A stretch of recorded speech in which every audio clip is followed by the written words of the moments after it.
l'invité de la matinale.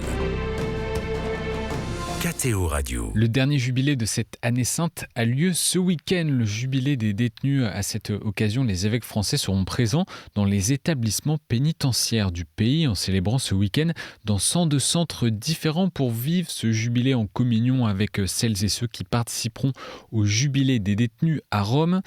C'est Monseigneur Jean-Luc Brunin, évêque du diocèse du Havre et référent de l'aumônerie catholique des prisons, qui en est à l'initiative.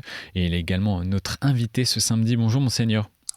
Bonjour aux auditeurs. Merci d'être avec nous sur KTO Radio. Alors 102 célébrations et presque autant d'évêques présents en prison. Aujourd'hui et demain, c'est une mobilisation massive de l'épiscopat français, on peut le dire. Oui, effectivement, oui. J'ai invité les évêques au cours d'une assemblée à Lourdes d'aller vers les détenus le jour de du jubilé. Alors il y avait concurrence parce que souvent les évêques vont à Noël dans les prisons pour célébrer. Et là, j'ai été surpris et agréablement de voir que les évêques ont compris le sens de la démarche, que ce jubilé de l'espérance, les détenus ne pouvaient pas en être exclus. En quoi ça s'inscrit dans la tradition biblique et l'engagement de l'Église, ce jubilé des détenus ? Eh bien, le jubilé est une antique tradition. C'est un temps, dans la Bible, le jubilé, c'est le temps où on laisse la terre se reposer, on remet les dettes, on libère les personnes de tout ce qui les opprime, de tout ce qui les empêche de grandir humainement et de s'épanouir. Et il était important au niveau de l'aumônerie nationale des prisons que les détenus ne soient pas tenus à l'écart de ce jubilé de l'espérance. Alors, la tradition veut qu'on passe les portes des 4 basiliques romaines. Alors, il est évident qu'il est difficile de partir avec des détenus pour passer les portes des basiliques romaines. Mais on a tenu à marquer le coup du jubilé, et surtout que le pape François a décrété que le 14 décembre soit la journée du jubilé des détenus. Et qu'est-ce qui Alors va être... l'aumônerie des prisons a pris ça en main pour l'organiser. Et qu'est-ce qui va être précisément vécu dans chaque diocèse, en métropole et dans les Outre-mer ? Alors donc, outre le fait qui n'est pas banal, c'est que les évêques vont aller célébrer en prison et vont rencontrer les détenus.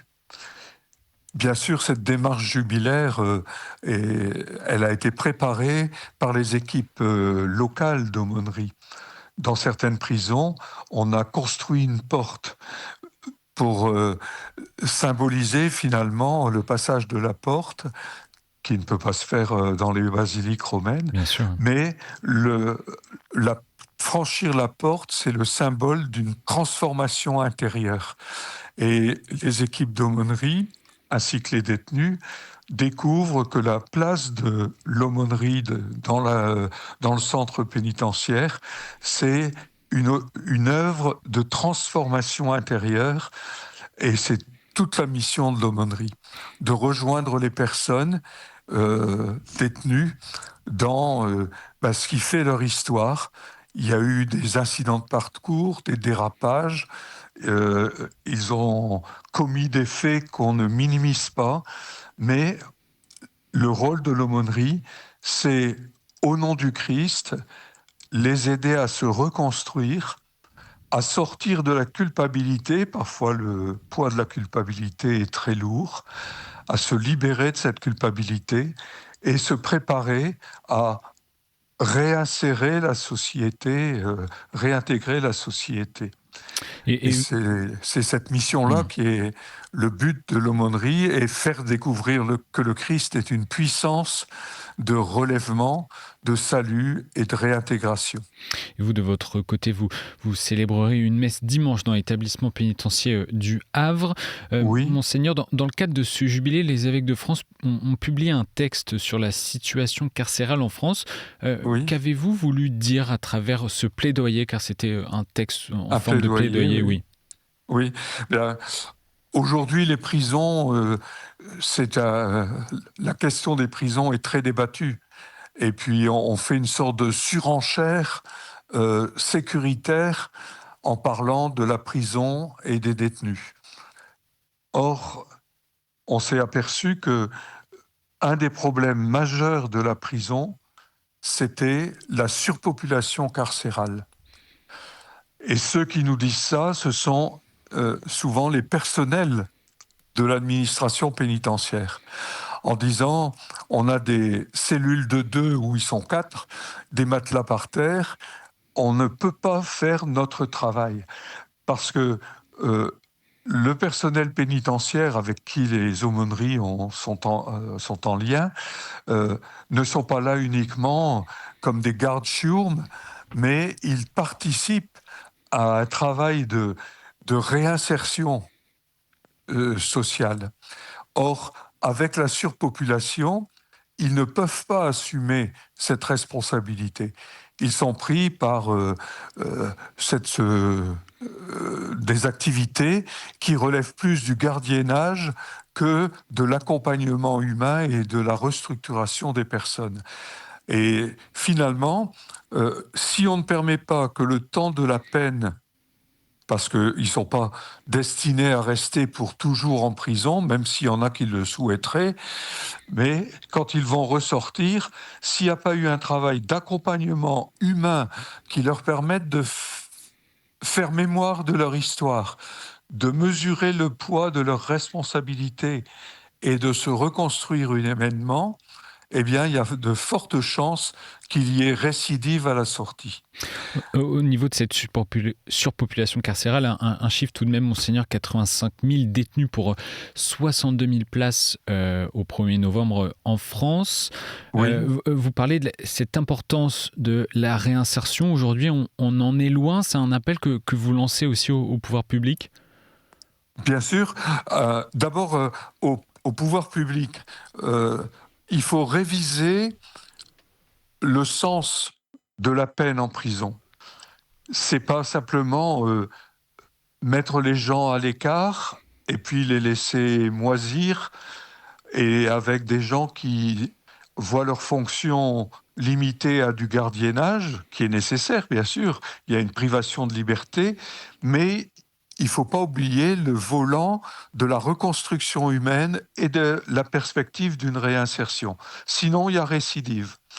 Et puis ensuite, c'est un plaidoyer adressé à l'opinion publique, qui facilement se laisse entraîner par des discours sécuritaires qui viennent surenchérir.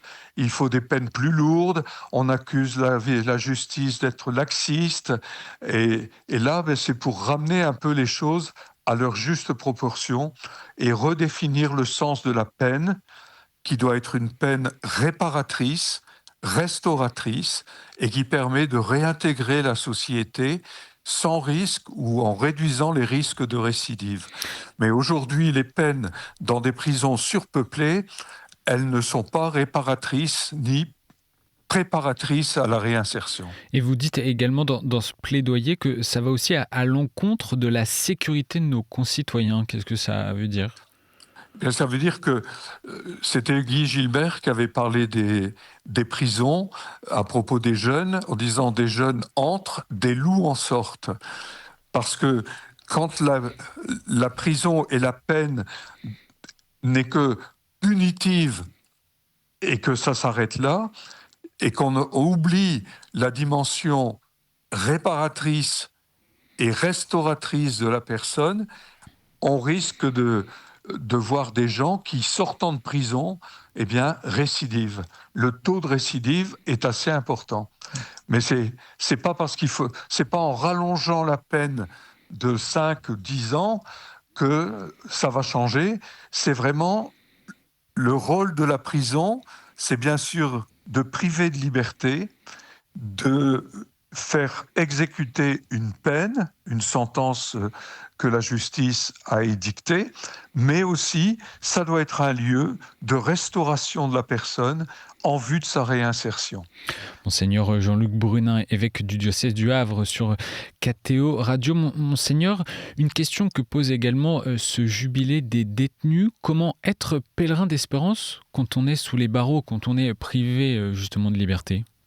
Pour les aumôneries de prison, c'est mettre en contact les détenus avec la personne du Christ.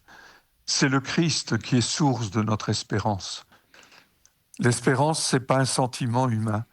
C'est ce qu'on appelle en théologie une vertu théologale, c'est-à-dire ça vient de Dieu et ça relie à Dieu. Et le rôle de l'aumônerie de prison, c'est la rencontre avec le Christ qui ouvre à l'espérance. Et ça, finalement, et c'est le sens un peu de la présence des évêques dimanche dans les prisons, c'est de dire, vous restez membre à part entière du peuple de Dieu. Vous n'êtes pas coupé de Dieu. En France, il y a l'histoire connue de la conversion en prison de Jacques Fesch. En quoi la détention peut être un moment de rencontre avec le Christ ? Eh bien, d'une part, la personne, pendant son temps de privation de liberté, se retrouve face à elle-même. Si la personne est isolée, ça peut être désespérant et destructeur.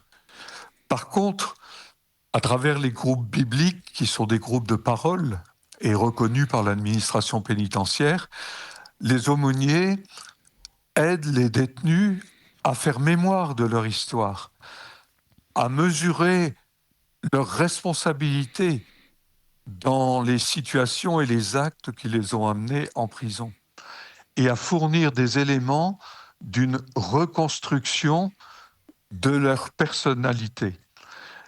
En prison, ce qui me frappe chez les aumôniers de prison, c'est qu'ils touchent à la grammaire de l'humain pour reconstruire l'humain chez les personnes qui se sont laissées aller à des faits, des gestes qui les ont déshumanisés.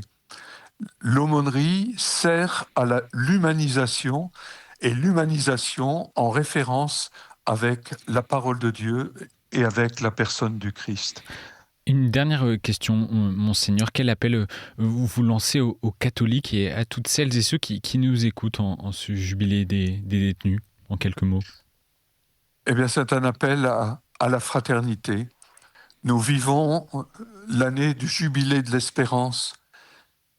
Nos frères et sœurs détenus ne sont pas exclus de l'espérance par le Christ. À chacun et chacune de nous, le Seigneur nous dit, comme rappelle le pape Léon, « Je t'ai aimé ». Alors, aime et confiance. L'amour est une voie de salut. Et c'est cette solidarité. Et j'invite les chrétiens à ne pas se laisser aller, comme d'ailleurs le pape Léon le rappelle, à ne pas se laisser aller à entrer dans des idéologies mondaines qui sont dans le tout répressif, dans l'exclusion, dans la haine, la violence. Revenir à l'Évangile, c'est redécouvrir que l'Église doit pouvoir témoigner de cet amour immérité de Dieu. Quoi qu'on ait fait, le Seigneur nous dit « Je t'ai aimé ». Et ça peut transformer une vie humaine. Ça peut donner une perspective d'espérance à une existence humaine. Merci, Monseigneur Jean-Luc Brunin, d'avoir accepté notre invitation en ce samedi matin. Je rappelle que vous serez donc dans le cadre de ce jubilé des détenus en France dans l'établissement pénitentiaire du Havre ce dimanche. Merci à vous. Merci bien. Au revoir.